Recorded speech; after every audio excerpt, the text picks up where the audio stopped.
Bom dia a todos. É um privilégio pregar na minha igreja.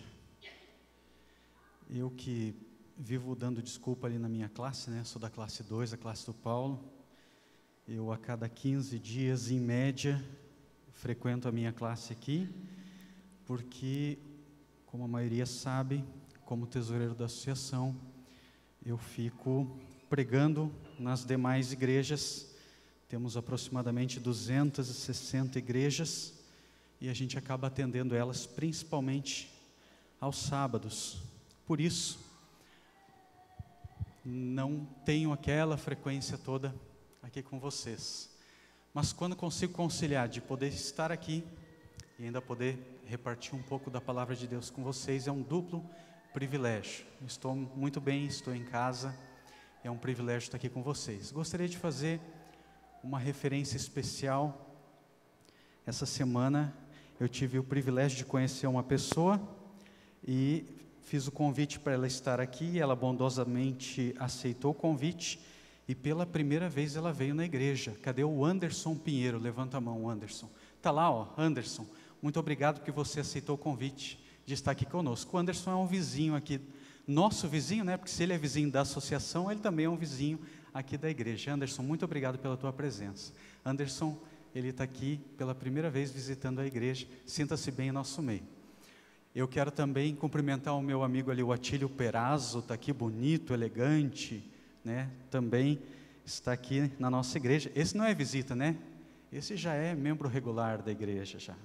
Irmão Atílio, estamos realizando o estudo bíblico toda sexta-feira, né, irmão Atílio? Está lá, firme. Muito bem. Demais visitantes, aquelas queridas pessoas que nos visitam, estão aqui hoje. E também aquelas pessoas que nos assistem por esta transmissão ao vivo pela internet. Também sintam-se bem e que a mensagem de Deus alcance os seus corações nesta manhã. Eu gostaria de começar fazendo uma introdução um pouco diferente. Eu já quero Dizem que bons pregadores não devem se justificar, mas eu já vou começar, não sei se quebrando o protocolo ou já dizendo que não sou bom pregador, mas eu quero começar justificando. Essa introdução que eu vou fazer aqui, eu vou retirar do sermão. Esse sermão eu fiz exclusivamente para cá, mas devo utilizar em outras igrejas. Mas essa introdução vai ser diferente em outras igrejas. Esta introdução deste sermão será feita apenas aqui, nessa igreja. Porque esta é a minha igreja. E porque eu estou sempre por aqui. E porque muitas pessoas têm tido contato comigo e muitos perguntam para mim, para minha esposa, para o meu pastor, o que acontece com aquele rapaz ali? Ele está um pouco diferente. Vocês notaram alguma diferença em mim, sim ou não? Quantos notaram? Levanta. Ah, tá sem óculos. Gostei da piada aqui, ó. Tá sem óculos. Acertou. 12 graus de miopia, todo mundo nota, né? Todo mundo nota. Mas é 12 no olho ruim, tá? O olho bom são 10. Vamos lá. Sim, eu esqueci de fazer referência. O meu sogro e minha sogra estão aqui também. E meu sobrinho, levantei a mão ali. Também estão nos visitando ali no cantinho, tá? Também estão nos visitando. Mas voltando aqui, né, voltando à minha justificativa, porque essa introdução vai ser diferente. Não vai acontecer em outras vezes que eu vou apresentar esse sermão. Ela vai ser diferente, porque eu gostaria de fazer uma explicação para vocês. O que aconteceu com o Márcio ao longo do ano de 2017. Por isso eu vou fazer essa justificativa. Vamos mudar o microfone aqui. Alô, aí, mudamos o microfone. Estava acabando a bateria daquele ali. Muito bem, eu vou responder para vocês. O que aconteceu comigo ao longo do ano de 2017? Dia 9 de janeiro desse ano, eu voltei das férias e tive uma conversa com a balança. E eu percebi que ela me ganhou, assim, disparado. E aí eu cheguei à conclusão de que estava na hora de fazer alguma coisa. Algumas pessoas perguntam, você fez cirurgia bariátrica, você, sei lá, fez alguma coisa diferente e tal. Eu quero dizer para vocês que eu fiz uma porção de coisas. Eu não fiz a cirurgia, não. procurei um endocrinologista, fiz uma série de mudanças na minha vida. E eu quero dizer para vocês que eu vou deixar meu e-mail aqui, quem tiver curiosidade para saber o que exatamente eu fiz, porque esse não vai ser o foco do sermão de hoje, vai ser outro, porque eu não sou o foco desse sermão, e você já vai descobrir qual é o foco desse sermão, até porque o título dele é que os méritos são de quem? É de Deus. E é isso que eu vim falar para você. Por mais que eu tenha conseguido atingir, por enquanto, parte dos meus objetivos, ainda não atingi todos, mas os méritos são de Deus. Então eu quero apresentar para vocês um pouquinho da minha história em 2017. Dia 9 de janeiro eu percebi que eu precisava fazer alguma mudança na minha vida. Dia 7 de fevereiro, o pessoal me obrigou lá na associação a tirar uma foto, porque precisava para os crachás, porque precisava atualizar o site, e eu sempre odiei tirar foto. Você vai perceber pela minha cara que eu não estava muito satisfeito com aquela foto, mas está aqui a foto, tá? Né? Eu já tinha perdido 9 quilos aqui, tá? Só para deixar claro. Aqui eu já tinha perdido 9 quilos, beleza? Vocês notam alguma diferença ou não? Tá. Obrigado, mulheres, porque os homens estão olhando e estão dizendo assim, mas ele está igual, não tem diferença nenhuma. Porque nós, homens, a gente não nota muitas coisas. Normalmente as mulheres notam melhor as coisas. Eu já vou tirar daqui, porque essa foto não, né? Aqui está meio pequenininho, mas aqui está a curva, desde o dia 9 de janeiro até o dia 15 de outubro, eu perdi 32 quilos. Glória a Deus. Não foi fácil. Não foi fácil. Foi o desafio mais difícil da minha vida. Não fiz cirurgia bariátrica, mas alguém pode perguntar, tá, mas tu é contra? Eu não sou contra, mas ela não pode ser exclusiva. Eu sou contra fazer exclusivamente a cirurgia e achar que ela vai resolver os problemas da humanidade. É necessário uma mudança aqui. Aqui. Precisa haver uma mudança aqui. Se não houver uma mudança aqui, não tem jeito. Só que tem mais um problema. Nós precisamos fazer um segundo reconhecimento. E esse a maioria das pessoas não fazem. As pessoas são diferentes. O metabolismo das pessoas são diferentes. E às vezes as pessoas ignoram isso. Eu cansei de ouvir de alguns magrecelos sem vergonha dizer o seguinte, mas é só fazer tal coisa. Essa é a pior mentira deslavada que já inventaram, porque as pessoas são diferentes. Meu amigo, com uma banana eu atravesso o deserto do Saara, ida e volta. Esse é o meu metabolismo. Tem gente que com uma banana desce a escadaria do Iguatemi e acabou a banana. Para subir de volta tem que comer outra. As pessoas metabolizam de maneira diferente. Essa é a verdade.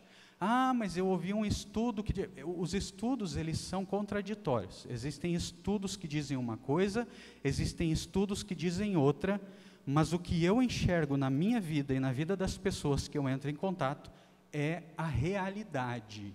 O estudo pode dizer uma coisa, mas o que eu fiz esse ano e a minha vida me diz que as pessoas são completamente diferentes. A menos que você não tenha visto ainda na sua vida uma pessoa, aquele magricelinho, pensa agora naquele magricelinho, que come feito um cavalo. Lembrou dele?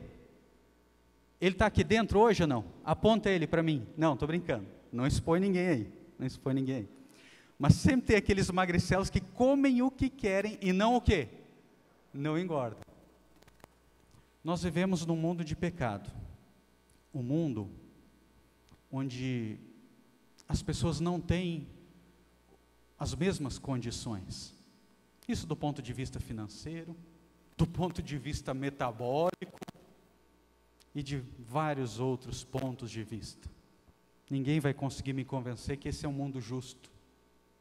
A justiça só vem de Deus.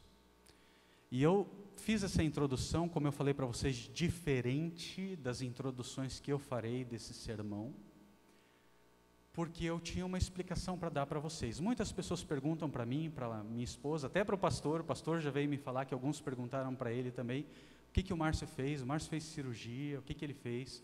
Aqueles que quiserem, vai ter alguns slides para frente, vai ter o meu e-mail, e mais de um inclusive. Eu vou dizer para você o que eu fiz e o que deu resultado para mim. Pode dar resultado para alguns, pode não dar resultado para outros, volto a dizer, o metabolismo é diferente entre pessoa e pessoa, a idade também interfere, os mais novos têm mais vantagem, os mais velhos vão tendo um pouco mais de desvantagem, mas tem uma coisa que eu aprendi ao longo desses anos, é de respeitar as pessoas. Isso eu aprendi a duras penas. Cheguei no meu objetivo final? Nem perto. Eu acho que o meu objetivo final vai ser aí por abril ou maio do ano que vem. Portanto, desde o dia 9 de janeiro desse ano, vai dar um total de 1 ano e 4 meses, 1 ano e 5 meses, talvez até mais, vai depender do objetivo final que eu vou conseguir atingir, né? Porque esta curva que você percebe, ela começou, né, assim, e ela está numa tendência agora de estabilidade, e eu estou lutando contra isso e não está fácil. Mas eu tive uma inspiração para tudo isso. Eu precisava de foco, eu precisava de determinação, eu precisava de mudança, eu precisava quebrar paradigmas, eu precisava me adaptar, eu precisava de atitude.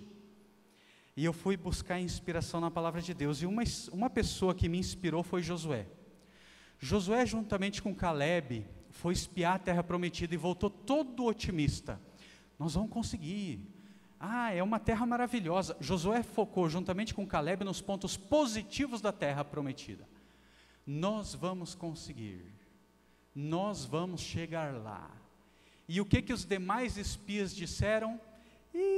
Nós não vamos conseguir. Nossa, mas olha, o pessoal lá é forte demais, o pessoal lá é gigante demais, aquilo lá é intransponível, aquilo lá não tem como conseguir. Josué foi firme, não, vamos lá, nós vamos conseguir. Caleb também foi firme. Mas infelizmente, volto a dizer, nós vivemos num mundo de pecados, onde nem tudo é justo. Josué e Caleb pagaram pelos bons ou pelos maus? Josué e Caleb tiveram que peregrinar 40 anos pelo deserto, por causa daqueles cidadãos que infelizmente foram pessimistas em relação à terra. Deus tinha dito, eu vou dar a terra para vocês, mas aqueles espias entenderam, não, eu acho que é muito difícil, eu acho que não dá, não é para mim. Pois é. Eu gosto muito da história de Josué e quero pedir para você abrir a sua Bíblia, já no início, bem no início, ali do livro de Josué, no capítulo 1,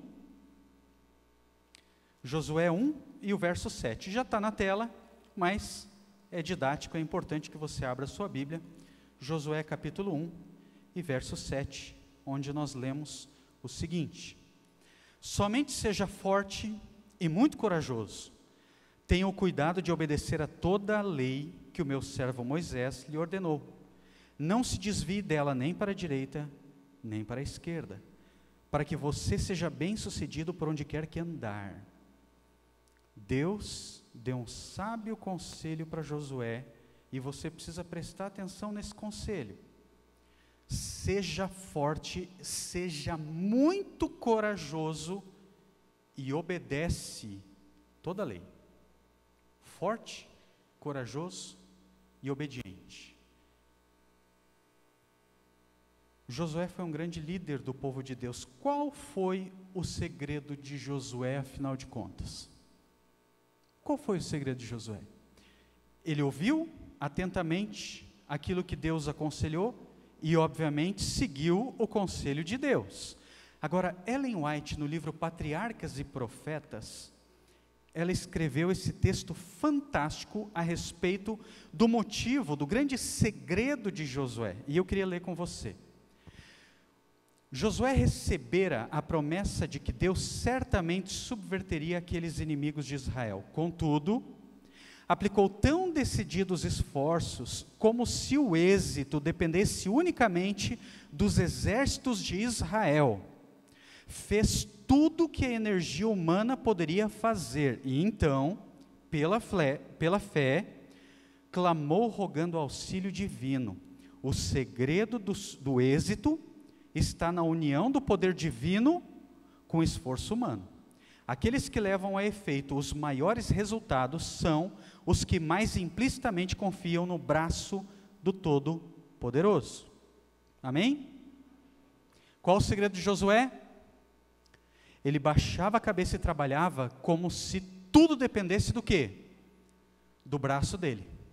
Mas ele dobrava o joelho e orava como se ele, aliás, como se não, reconhecendo sua total dependência de quem? De Deus. Olha o que o sábio Salomão escreve neste texto fantástico de Eclesiastes, capítulo 11, verso 4. Por favor, abra sua Bíblia, Eclesiastes, capítulo 11 e verso 4. Fantástico esse texto.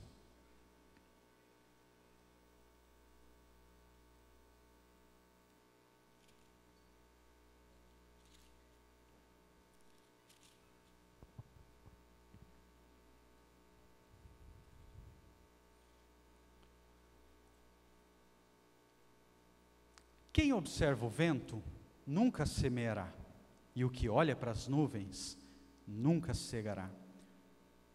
Está entendendo a profundidade desse verso? O que esse verso quer dizer?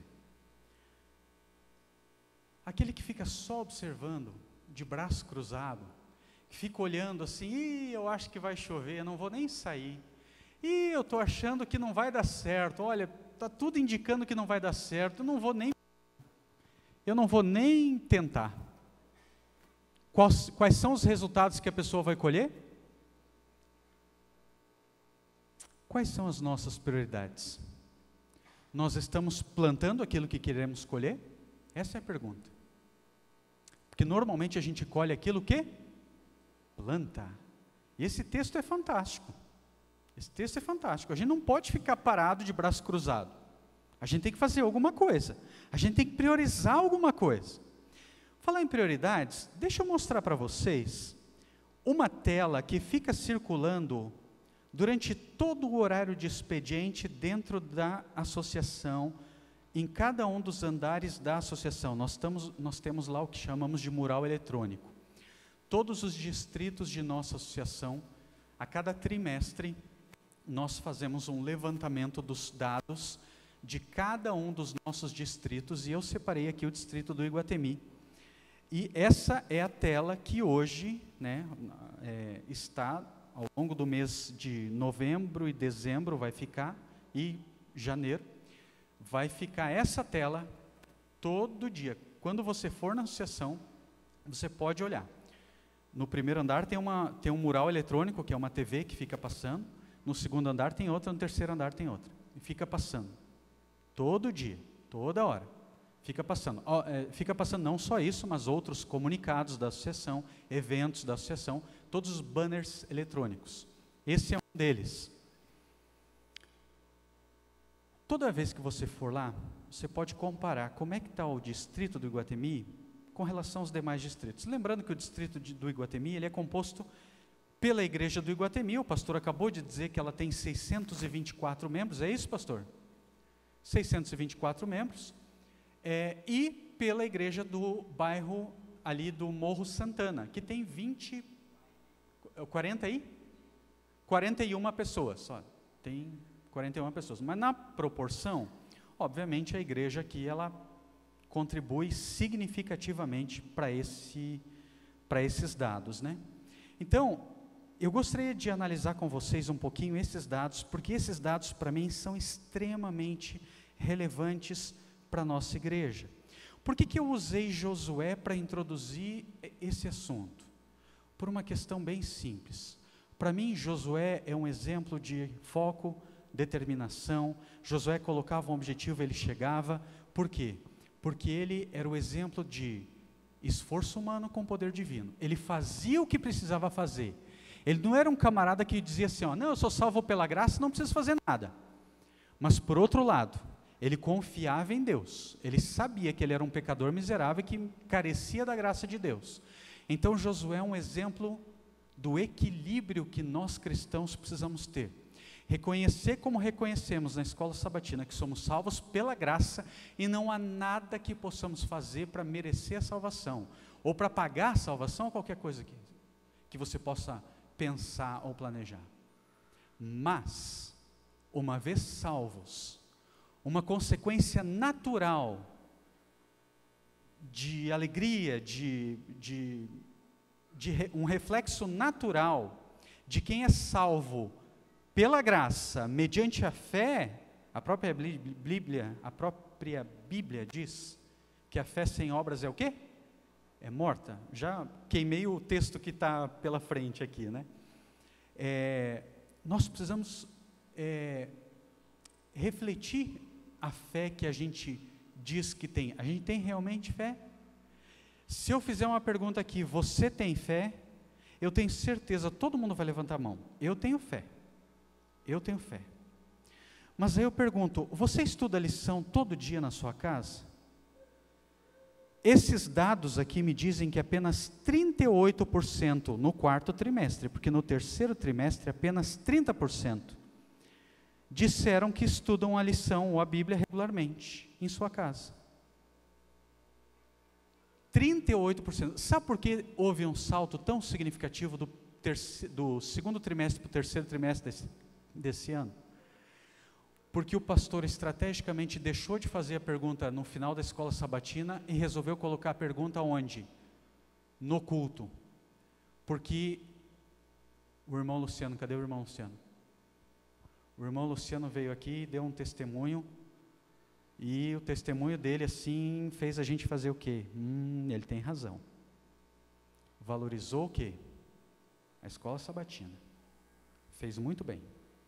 Valorizou a escola sabatina. Ele fez assim.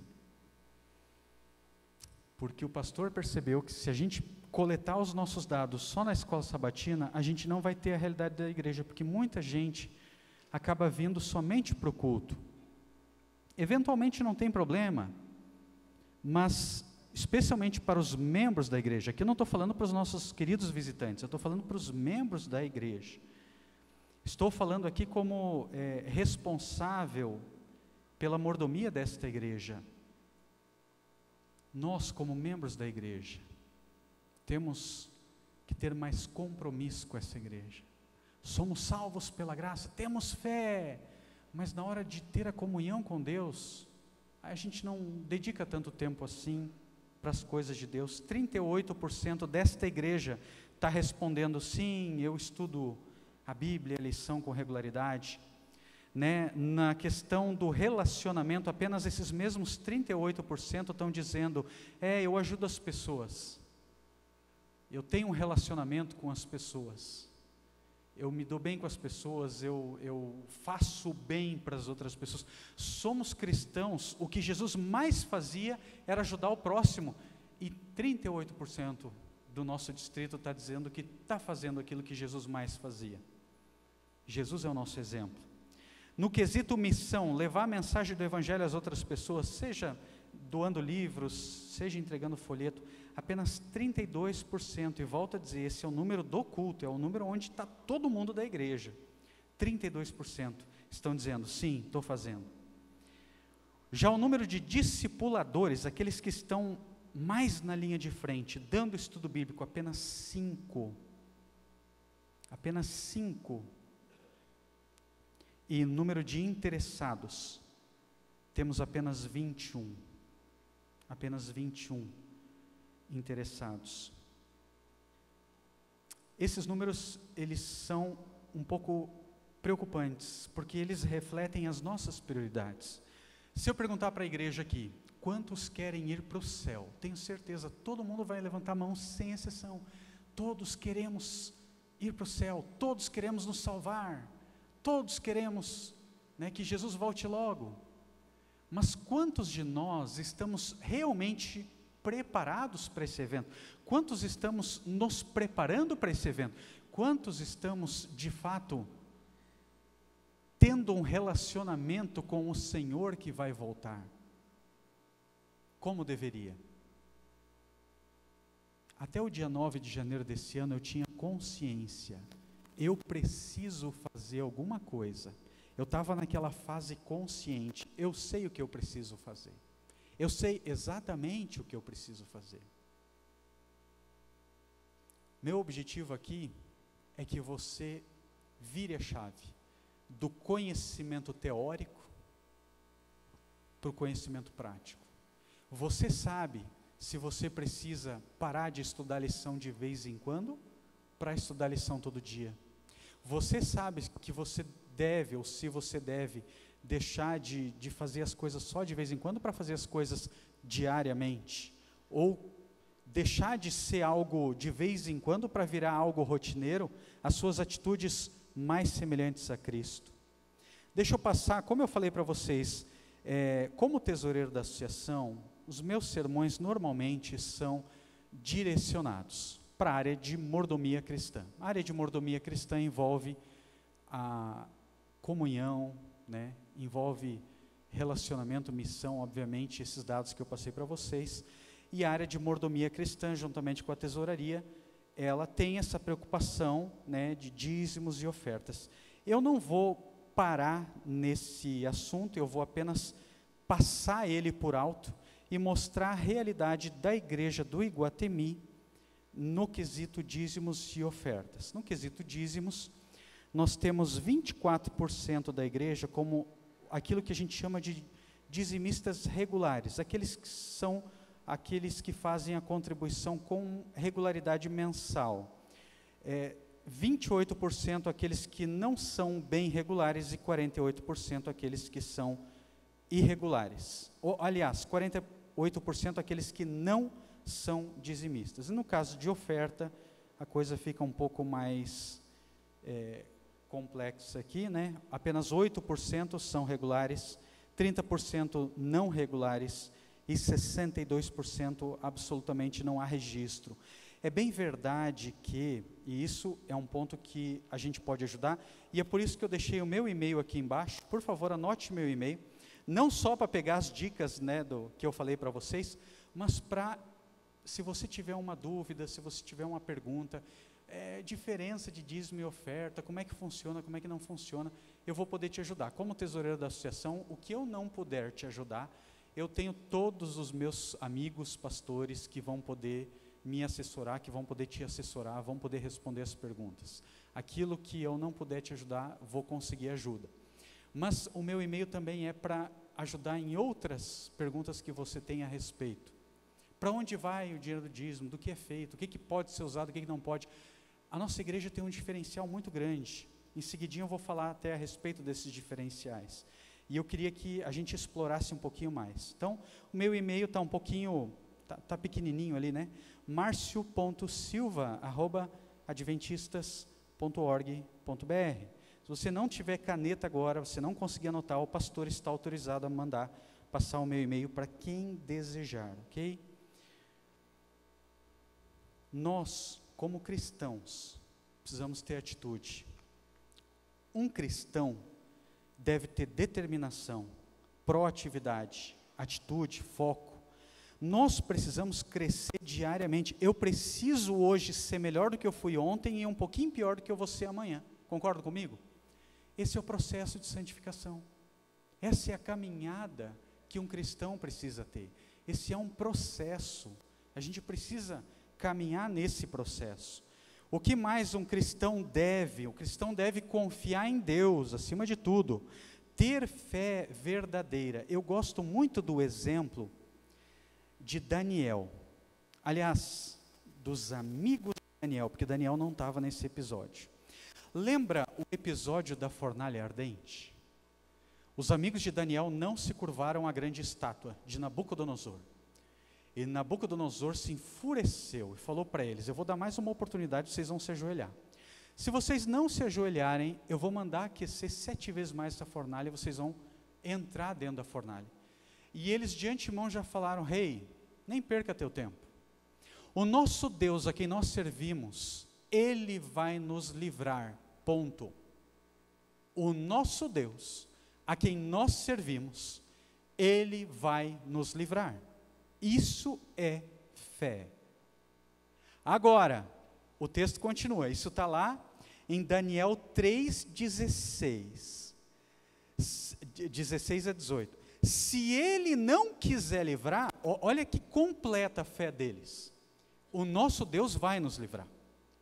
Se Ele não quiser nos livrar, fica sabendo que nós não vamos nos curvar. A gente não vai nem se arrepender de não ter nos curvado. Isso é fé. É deixar Deus no comando. É mesmo não entendendo, deixar Deus dirigir. Mesmo quando a gente não entende o porquê. Deus está no comando. Deus está dirigindo. Isso é fé de verdade. Isso é fé genuína. E a Bíblia diz, em Hebreus 11:6, que sem fé é impossível fazer uma coisa. E o que é? É impossível agradar a Deus. E aí vem o texto que eu adiantei para vocês, né? Assim como o corpo sem espírito está morto, assim também a fé sem obras é o quê? É morta. A fé sem obras é morta. Eu falei para vocês que como igreja, nós deveríamos explorar um pouquinho mais os nossos diferenciais. E eu gostaria de pedir para você, aqueles que possuem essa tecnologia, que você procure ler esse QR Code e gravar. Não é para assistir agora, esse vai direcionar você para o YouTube, mas se você não tiver condição de ser direcionado, se você não tem o leitor de QR Code, eu sei que os smartphones mais atuais, a própria câmera, ela já reconhece que é um QR Code ou um QR Code, e já vai te perguntar se você quer ser direcionado para o YouTube. Você diz que sim, e você apenas clica que você quer assistir mais tarde esse vídeo. Você dá um pause ali, depois você assiste ele. Ou então você só tira uma fotinho e em casa você pega esse link que está aí embaixo. Este vídeo, que já tem, eu acho que quase um ano atrás, ou talvez até mais, acho que foi, a Lana sabe, cadê a Lana? Está lá, está bagunçando aí, guria, ou não? Não? Ela está comportada lá, não? Alguém sabe me dizer se ela está se comportando? Onde é que ela está? A Lana fez esse vídeo aí comigo faz um tempo atrás aí. Nós nos propomos a fazer e deixar no YouTube, só que a gente acabou não divulgando muito. No dia que a gente fez, ou na semana que a gente fez, a gente divulgou no WhatsApp para alguns amigos, para algumas pessoas próximas, e a gente deixou, e lá ficou. E porque eu fazia um sermão que tinha o conteúdo dessas... Saiu ali o QR Code? Não, saiu só do meu retorno. O que acontece? A gente fez esse vídeo, só que ele continuava fazendo parte de um sermão. Os dados dele eram um sermão que eu tinha. Só que esse sermão eu aposentei. Então, como eu aposentei o sermão, eu gostaria agora de fazer a propaganda dele e aí divulgar ele, porque são dados muito importantes a respeito da nossa igreja e que são diferenciais que nós deveríamos explorar enquanto igreja. Muitas vezes a gente ouve pessoas até de outras denominações religiosas vêm discutir com a gente, ou até de fora, né, ateus, pessoas que não querem se envolver com a igreja, dizendo assim, não, a igreja é tudo igual, esse negócio de igreja não é comigo, para mim a igreja é tudo igual. Assista esse vídeo que você vai perceber diferenciais da igreja adventista do sétimo dia muito interessantes. Então, quando você puder e tiver tempo e paciência para isso, veja esse vídeo, por favor. E eu gostaria de finalizar pedindo para você que todo mundo já pegou o QR Code, já tirou a foto. Eu gostaria de passar para o último slide, que eu gostaria de refletir no último slide agora, porque o encerramento, eu gostaria de encerrar com aquilo que deve ser o centro das nossas mensagens, o centro das nossas pregações, o centro da nossa vida, o centro de tudo, que é essa imagem. Esse deve ser o centro de tudo na nossa vida. A cruz de Cristo. O sacrifício que Jesus fez por mim e por você, este sacrifício é oferecido gratuitamente para mim e para você. Ele é de graça, mas ele teve um custo imenso. Ele teve um custo altíssimo. Ele teve preço de sangue para Jesus. Se você lê a palavra de Deus, e o meu convite é que você o faça diariamente, lembra, o nosso objetivo é pegar aquele CRM e passar longe dos 38 que está hoje. Está vergonhoso hoje. Nós temos que estar no 100%. Não tem porquê a gente vir na igreja e simplesmente não ter essa comunhão com Deus. A gente vem na igreja para ter comunhão com Deus. A gente tem que ler a palavra de Deus mais vezes. Esse é o nosso desafio. E se ler a palavra de Deus, se você ler a palavra de Deus, você vai perceber quanta coisa Jesus pede e quanta dica Ele dá para cada um de nós, para nós vivermos melhor. Pastor Gilvan aqui na hora da escola sabatina falou muito bem a respeito disso, dicas importantes, que não são proibições para mim, muito pelo contrário, são para que eu possa viver melhor, são dicas para tornar a minha vida maravilhosa. Esse é um Deus que se sacrificou para me salvar, e é um Deus que deixou uma porção de dicas para que eu ainda assim, enquanto estiver aqui, viva da melhor maneira possível, fazendo com que as suas leis, que não são punitivas, mas protetivas, para minha própria proteção e de meus semelhantes, para que cada um de nós possa viver um pouquinho melhor, para que cada um de nós possa ter uma vida um pouquinho mais digna. Esse é o Deus de amor.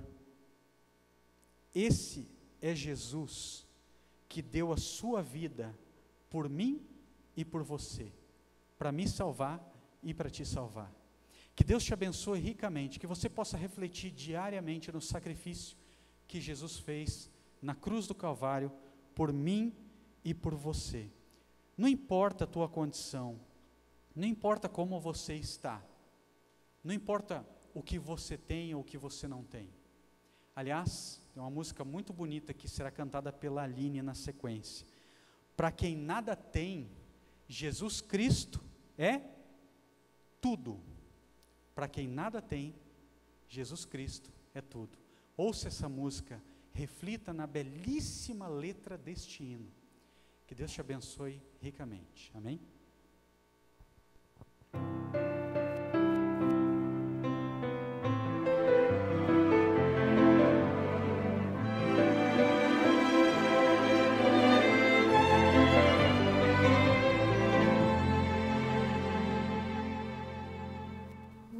Hoje se ouvirdes a sua voz, não endureçais o vosso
quem quer viver. Jesus Cristo é tudo para quem quer viver. Ele é o pão da vida para quem quer viver. Ele é o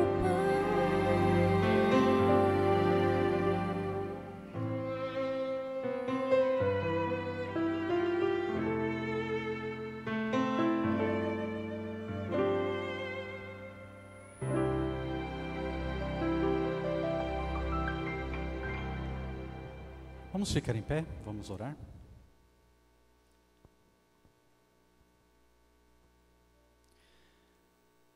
Bondoso Deus, nós somos muito gratos a Ti, porque o Senhor tem sido generoso com cada um dos Teus filhos que estão aqui. Nós reconhecemos a Ti como nosso Criador, reconhecemos a Ti como nosso mantenedor, e sabemos que o Senhor é o pão da vida. Nós sabemos que o Senhor é tudo que precisamos. Te pedimos, Pai amado, que nos ajude, que o Senhor nos abençoe. O Senhor sabe exatamente aquilo que são as nossas prioridades. Nós queremos te pedir que o Senhor nos ajude a retirarmos tudo aquilo que não é pão, tudo aquilo que não é a prioridade número 1, aquilo que está impedindo de termos plena comunhão contigo, pleno relacionamento com os nossos irmãos, plena atitude de salvação para com as outras pessoas, cumprindo a nossa missão. Te pedimos, Pai amado, que o Senhor nos ajude, que o Senhor nos abençoe, que o Senhor esteja com cada um de nós, para que possamos realizar a Tua vontade para a nossa vida. Te pedimos uma bênção muito especial sobre a igreja do Iguatemi, sobre sua liderança, sobre o pastor Gilvan, sobre os seus anciãos, sobre cada membro da comissão, mas em especial sobre cada membro desta igreja, os 624 membros desta igreja, que o Senhor venha abençoar ricamente cada um. Cada um tem um pensamento diferente, cada um tem um objetivo diferente, cada um tem seus desafios, cada um tem suas necessidades, o Senhor os conhece a cada um. Pai amado, queremos colocar cada um destes irmãos nas Tuas mãos. Abençoe-os, dirija-os, que todos eles possam ter o Senhor como alta prioridade na vida. Te pedimos, Pai amado, que o Senhor nos despeça na Tua companhia, que o Senhor permaneças conosco neste sábado, nos abençoando, nos ajudando, nos dando um restante de sábado na Tua companhia, em nome de Jesus. Amém.